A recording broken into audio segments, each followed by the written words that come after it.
Assalamualaikum warahmatullahi wabarakatuh.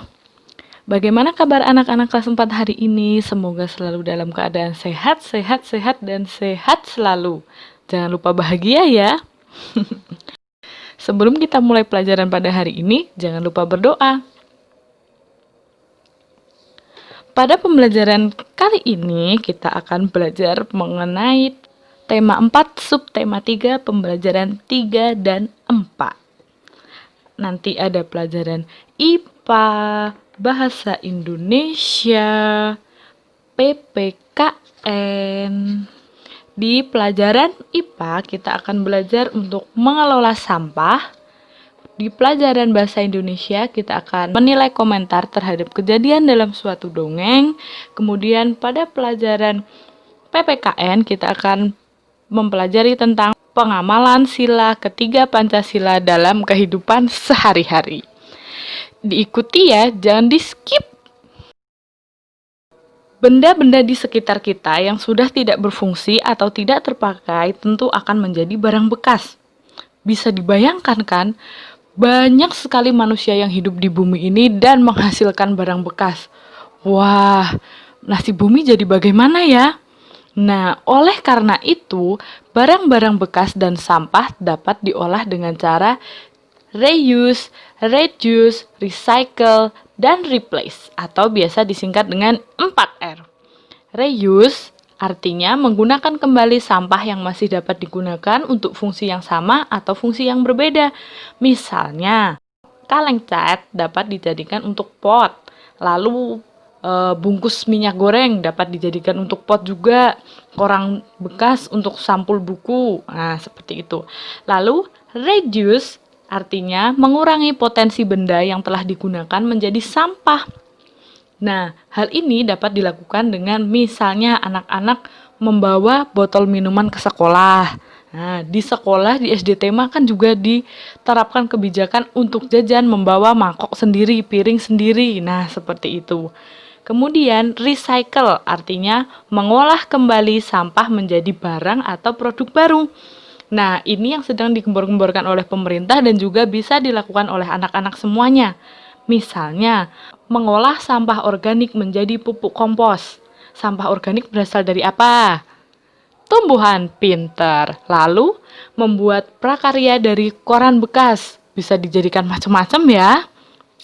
Kemudian yang terakhir adalah replace, artinya mengganti benda yang biasa digunakan dengan benda yang ramah lingkungan. Nah, anak-anak perhatikan ya, sekarang banyak sekali penggunaan tisu, entah untuk tisu muka dan tisu toilet. Anak-anak bisa menggantinya dengan menggunakan sapu tangan. Kenapa? Selain harganya lebih ekonomis, juga dapat berkali-kali digunakan loh. Jadi, kita bisa mengurangi limbah yang berasal dari tisu. Berkaitan dengan pengelolaan sampah, Bu Guru ada dongeng nih. Silahkan disimak ya. Assalamualaikum warahmatullahi wabarakatuh. Hai sahabat-sahabat Nusantara Petutur, kembali Kang Acep akan menemani kalian dengan dongeng yang seru. Kali ini Kang Acep akan mendongengkan buah karya Kak Yeni Endah yang berjudul Kertas Daur Ulang. Yuk kita simak bersama-sama. Hihihihi. Kak Ratna menatap heran tumpukan gulungan kertas yang menggunung di keranjang sampah yang terletak di samping meja belajar Menik, adiknya yang masih duduk di kelas 4 di sebuah sekolah dasar di Banyumanik, Semarang. Dik, kenapa? Sampah kertasnya banyak sekali, tanya Kak Ratna. Iya kak, aku sedang mengerjakan pekerjaan rumah, menulis cerita dari Bu Guru. Tapi aku masih belum tahu mau menulis apa. Jadinya salah terus. Kertasnya aku sobek dan aku buang deh ke keranjang sampah, jawab Menik. Wah, itu pemborosan.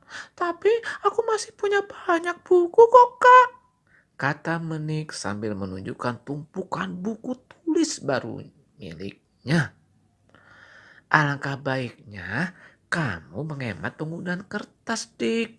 Karena dengan kamu menghemat kertas, maka kamu bisa ikut menjaga kelestarian hutan. Jelas Kak Ratna. Meni mengernyitkan dahi. Kertas dibuat dari pohon pinus. Diperlukan satu batang pohon usia 5 tahun untuk memproduksi satu rim kertas. Semakin banyak kita menggunakan kertas, berarti semakin banyak pula pohon yang harus ditebang. Akibatnya banyak penebangan pohon liar dan tanpa penanaman kembali bisa menimbulkan kerusakan lingkungan. Perusakan itu menimbulkan berkurangnya jumlah pohon yang dapat digunakan untuk produksi serta mengakibatkan penggundulan hutan.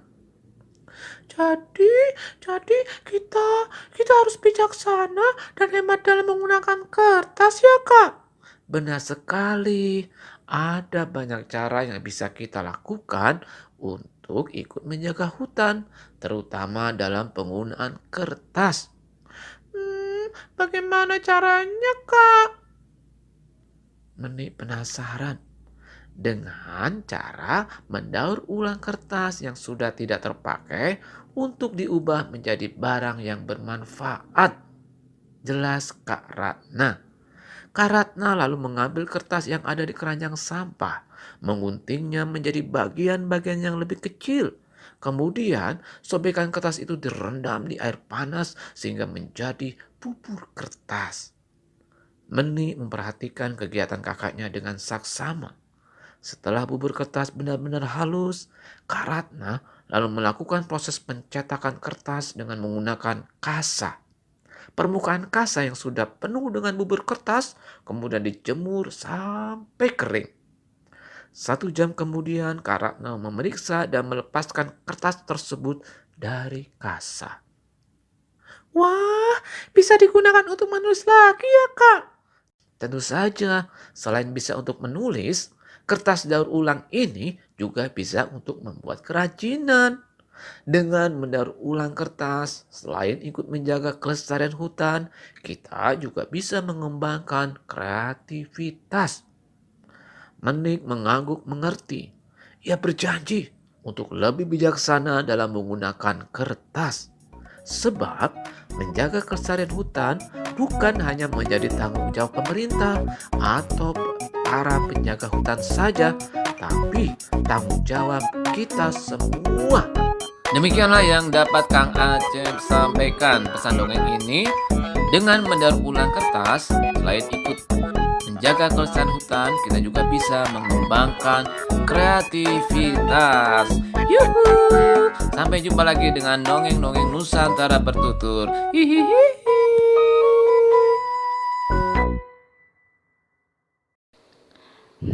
Sudah mendengarkan kan dongengnya? Bagaimana tanggapan kalian tentang Meni?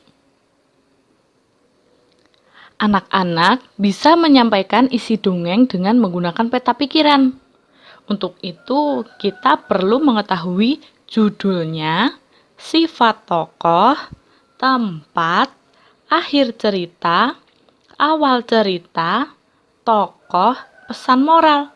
Sehingga pada akhirnya anak-anak dapat menilai komentar terhadap kejadian dalam suatu dongeng. Jadi setelah kita mengetahui isi dongeng tersebut, kita juga bisa menilai komentar yang dibuat oleh teman-teman yang lain. Apakah komentar tersebut sesuai dengan unsur-unsur dongeng yang disampaikan atau tidak.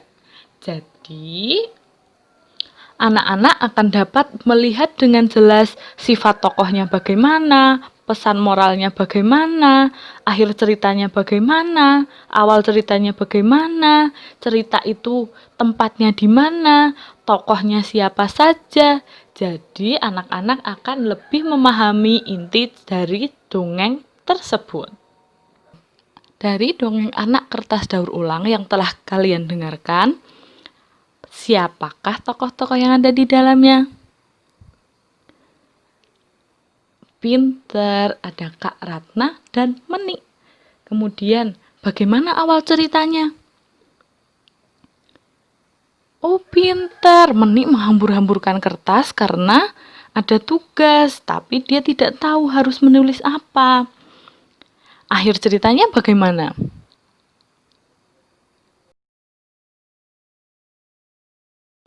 Oh iya, akhirnya Menik berjanji untuk lebih bijaksana dalam menggunakan kertas.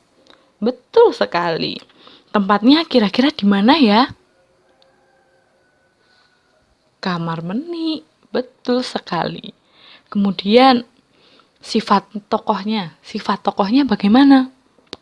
Bagaimana dengan sifat Kak Ratna? Bagaimana dengan sifat Menik? Bisa kalian diskusikan dengan orang tua ya. Selain kita harus menjaga bumi dengan melakukan 4R, kita juga perlu mengamalkan sila Pancasila dalam kehidupan sehari-hari. Kemarin kita telah mempelajari tentang sila ketiga Pancasila dalam kehidupan sehari-hari. Sekarang kita cari tahu yuk contoh kegiatan sehari-hari yang mencerminkan pengamalan sila ketiga Pancasila. Pengamalan sila Pancasila yang ketiga di lingkungan keluarga dapat dilakukan dengan saling menyayangi, menghormati, dan bekerja sama, tidak memaksakan kehendak, dan mendengarkan nasihat ayah dan ibu. Di sekolah, anak-anak mau berteman dengan semua siswa tanpa membedakan suku, ras, atau agama, menghormati guru, teman, dan warga sekolah, dan menghargai pendapat teman saat berdiskusi. Di lingkungan masyarakat, anak-anak dapat peduli terhadap masyarakat sekitar, ikut serta dalam menjaga keamanan lingkungan sekitar, dan ikut serta dalam kerja bakti membersihkan lingkungan. Tugas hari ini, anak-anak dapat mempraktekkan 4R, reuse, reduce, recycle, replace. Anak-anak memilih salah satu dari kegiatan tersebut ya. Difoto, kemudian hasilnya diserahkan kepada wali kelas masing-masing. Tetap semangat, sehat-sehat, dan sampai jumpa pada pembelajaran selanjutnya. Akhir kata, wassalamualaikum warahmatullahi wabarakatuh.